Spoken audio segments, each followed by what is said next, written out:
Here's my setup for making homemade R290, aka propane refrigerant.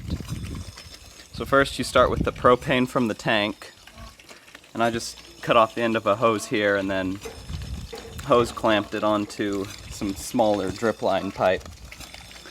And then first I pipe it into a bottle of bleach and then through water to help clean that up a little bit.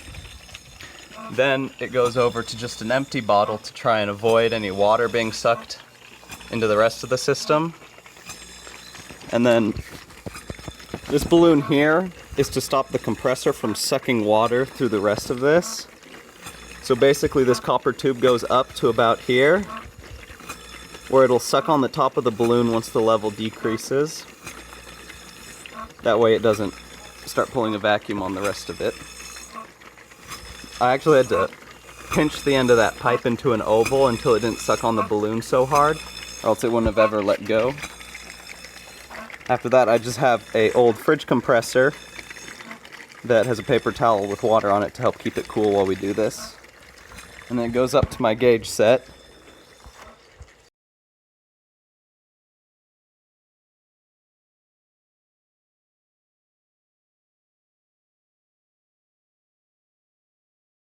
Which gives me pressures. Right. And so this is an old helium tank that I found. Basically you can buy these helium balloon fill kits on Amazon, at Walmart at least, that I saw, and it was a 20 to 40 bucks I think.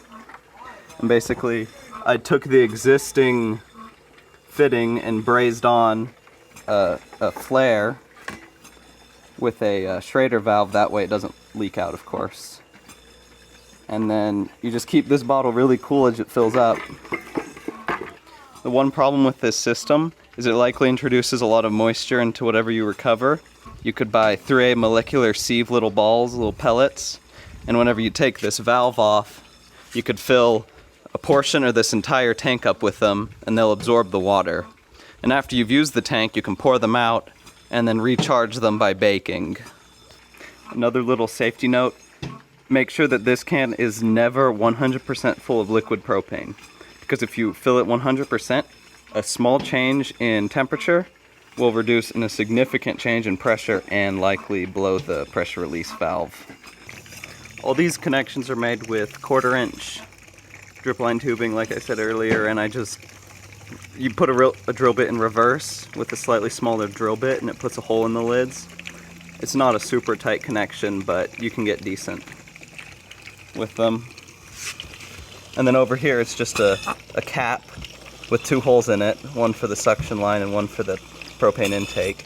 The propane intake stops just at the bottom there, and then the suction line goes all the way to the top of the balloon here, where it'll start sucking on the end of the balloon if it gets too low on intake refrigerant.